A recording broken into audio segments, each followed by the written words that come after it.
Just about everything that you're going to weld in the beautiful wide world of welding breaks down to 5 basic welding joints. Not all joint designs are created equal either. There are pros and cons to each one of these, and it really depends on the load that's being applied to the part that you have. So it might be a bending force, maybe there's a torsion or twisting, or maybe there's a bit of tensile, a pulling force, if you will. Some of these welding joints handle those different forces better than others. When it comes to welding each one of these joints, we have to consider deposition rates, the time, the heat input, travel speeds, complete joint penetration, all of those things we have to start thinking about when we're putting this metal together and make sure it's as strong as it needs to be. All that to say is we have a lot to cover today.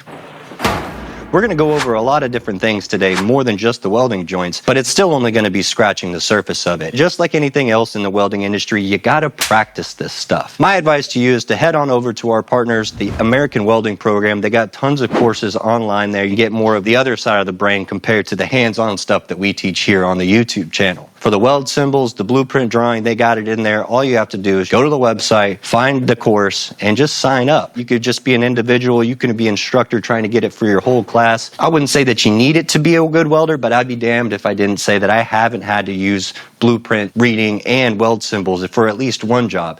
And it's only going to make you a much more valuable welder in the long run. So head on over to the American Welding Program where they can get you lined out. First up, let's take a step back and look at all 5 of our welding joints. Take a good look at them. More specifically, where a weld would go on each one of these. Notice 3 of the 5 kind of look the same about where a weld would go. That's your T-joint, your lap joint, and your corner joint. You see the shape of a little weld? It's the same shape as the weld symbol that each one of these have. I wanted to point this out because someone got confused in one of our comment sections. Why was I calling a lap joint a fillet weld? Just know a fillet weld is a type of a weld, not a type of a weld joint. And a fillet weld could be found on multiple different types of weld joints. And not to worry, we're going to get a deeper dive into the fillet weld section. I just wanted to really point out the shape of a fillet weld symbol is the same shape that goes on each one of those weld joints. I want to talk more specifically about the welding joint that I've had to do most in my career, and that's the butt joint.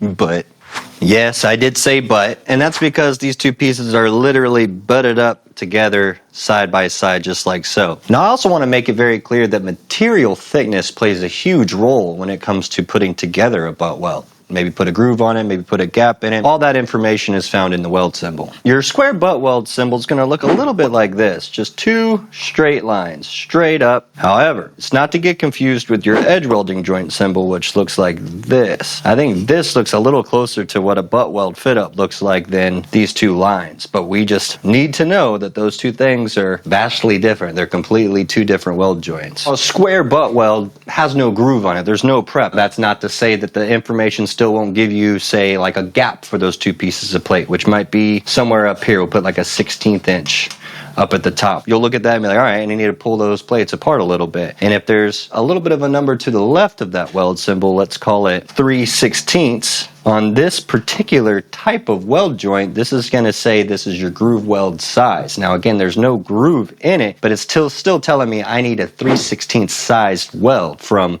the root to the cap. Now, while this weld symbol is not going to tell you the material thickness, you're going to find that somewhere else on the drawing. If this was my material and it was an 1/8 inch thick for the butt weld that we were doing, I can gather that I need a little bit more weld than I do material, and I need a little bit of a gap. So it's probably asking me to get complete joint penetration on this weld symbol here with, say, 1/8 inch material. When it comes to a square butt joint, you're probably going to see these a lot more often on thinner sections of metal. Thin material, easier to get complete joint penetration. Now, when you get to material like 1/4 inch and up and into like 3/8, 1/2 inch, full inch, you're going to need to put a groove somewhere, some shape or form on it in order to get that complete joint penetration.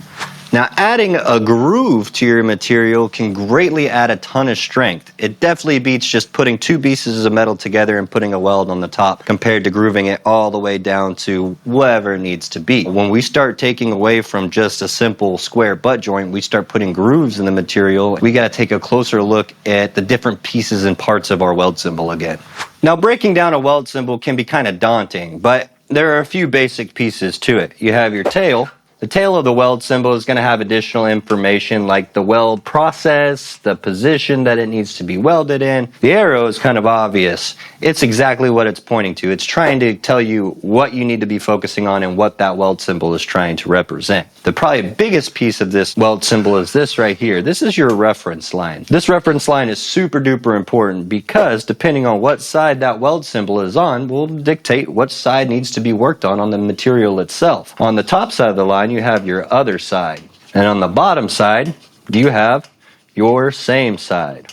Other side will always be on top and the same side will always be on bottom. For example, if we had our weld symbol as a V groove on the same side or the bottom of the weld symbol, that means that I need to work exactly where that arrow is pointed, or at least the side that it's on. So I would put a groove right here, depending on extra information we would know. Now, if that weld symbol was on the other side, you guessed it, we're going to pay attention to the opposite side of that arrow and put that groove there. And of course, now we notice that we have two weld symbols on either side. That means we work on both sides of the line.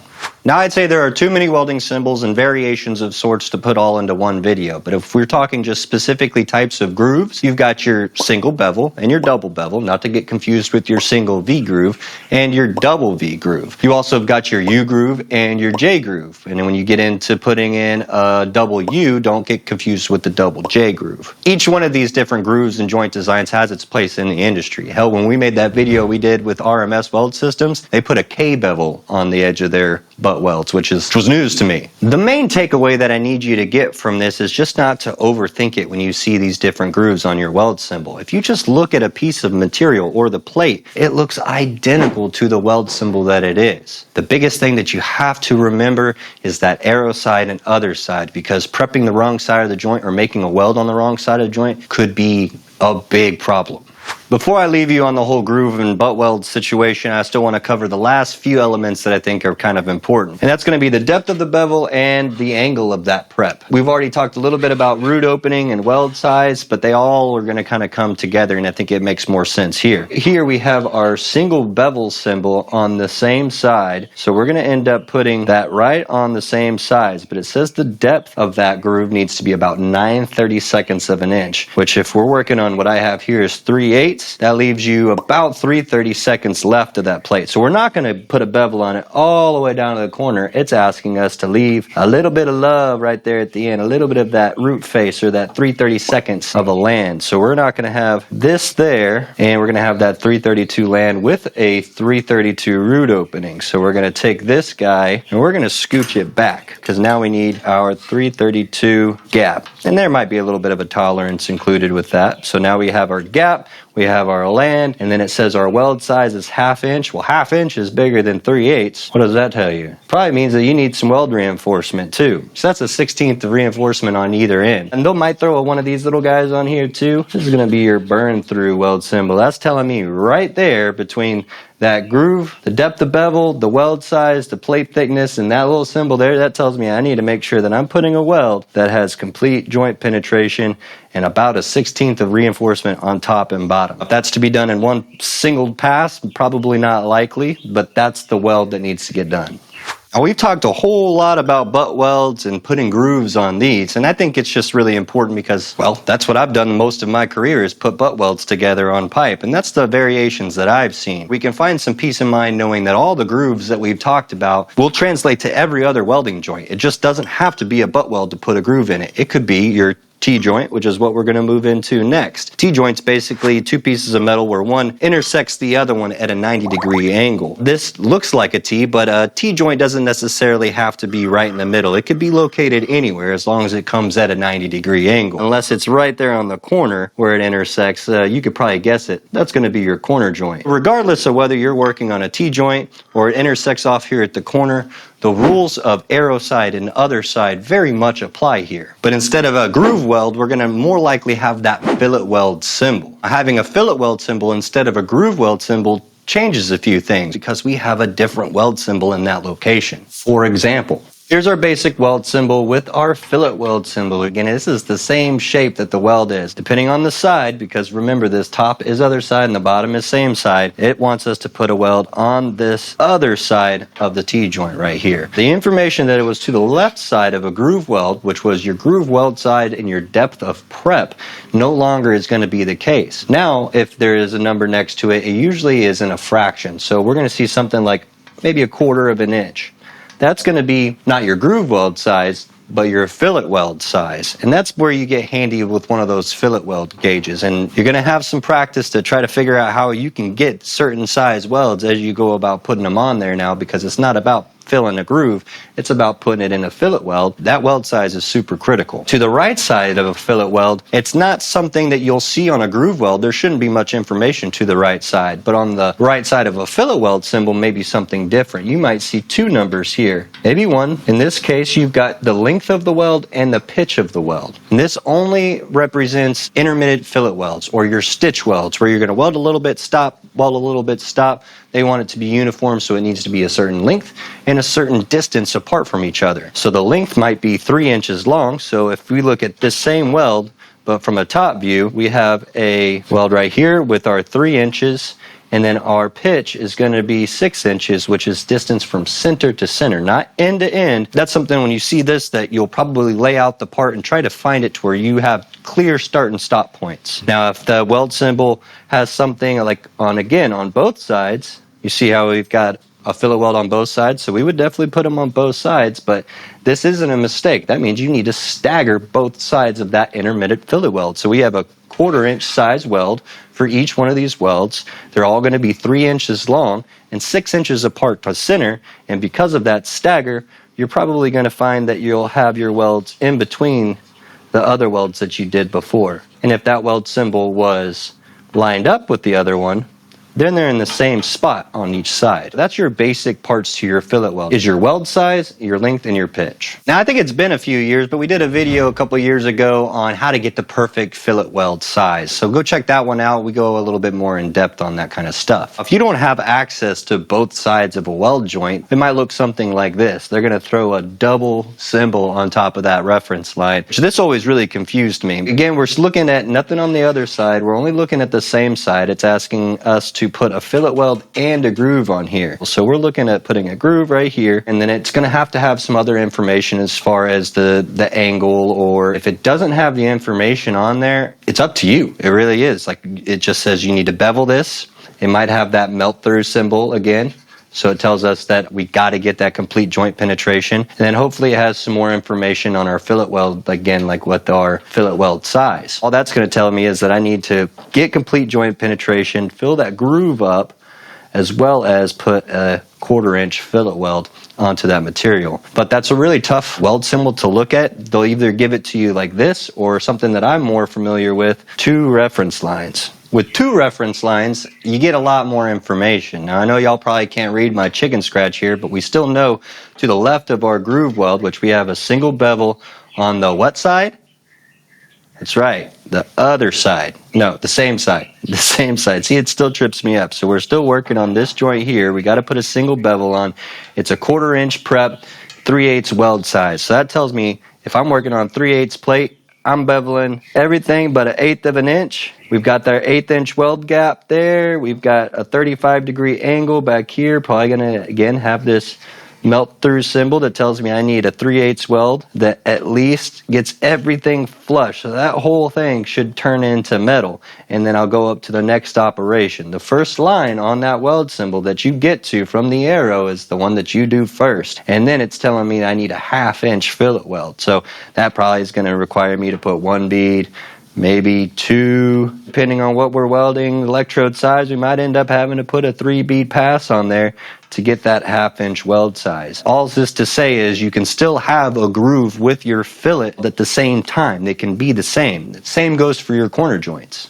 Now, corner joints are just a little bit different in the fact that it's not always just going to hit dead on. It might line up a little bit outside corner to corner. And what that basically means is you'll have your open corner joint or your closed corner joint, where that corner meets corner to corner and you have a lot of room for a fillet weld, or it hits dead on and there is no space to really put a whole lot of weld in there. I cover a little bit of this on a video we did a while back on stacking dimes with MIG welding. Cover a little bit of how that kind of affects your complete joint penetration, because if you have an open corner joint, they're probably not going to need to give you a whole lot of information other than put a fillet weld on that other side there. Might say CJP in the tail, that gives you an idea that you need to put a weld all the way through there. And they might add some contour for a flush or convex, whatever it may be. They'll give you some other rules. But you're pretty much going to put a weld right on that corner and you're pretty much square business. Now, if that joint is a closed corner joint, you can see how we can't really get a weld on the outside of that too well to get that complete joint penetration. If they were to give me no more information than just complete joint penetration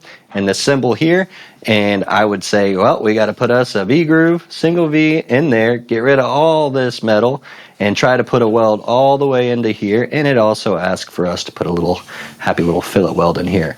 That's going to give you a really solid weld joint right here. And if we put a little fillet weld on the back side of this one, they're kind of the same thing. One just has extra steps. Now on a closed corner joint, I'm actually not too sure. If they expect you to weld this other side here where those two pieces of metal meet, let me know down in the comments, is this a butt joint or is this the next joint we're trying to talk about, which is the edge welding joint?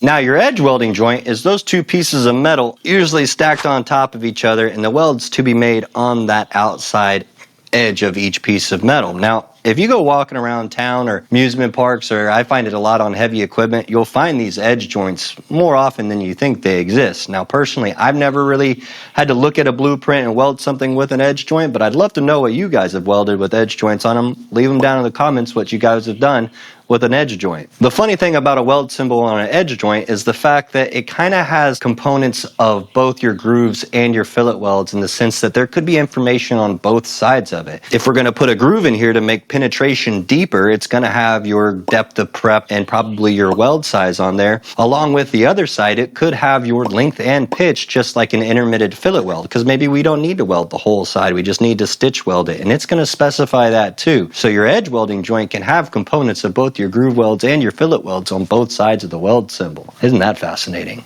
Taking that edge joint and simply making a little slide to the side, we've completely made a new welding joint, and that's your lap joint. This right here is still your edge joint. Either sides of this are those fillet weld joints or your lap joints, where those two pieces of metal are overlapping, hence the name lap joint. I don't know if I've ever seen any grooves be put on lap joints, because you can kind of get at least fusion onto one whole piece of material pretty easily. Honestly, most of the lap joints I've seen are on like thinner sections of material or a thinner metal, where a butt weld might be kind of challenging to make a lap joint's really easy for like auto body stuff. See lap joints all the time. Not to say that a butt joint's still not there, it's still all there at the same rate. But what I have seen more lap joints be more accustomed to on thicker metals is having those plugs or slot welds. So you'll have this joint configuration and a hole or a slot on there, and that's how you'll go about fastening these two pieces of metal together, is with a plug or a slot weld, which is not necessarily a fillet or a groove weld, but kind of have same components of both. Gets pretty in depth. I don't want to get that far in the weeds. We did do a video a while back on plugs and slot welds that has all that information on it. It's a little bit redundant because we've kind of already covered it, but it is a little different because it's not on a groove, it's more on a hole.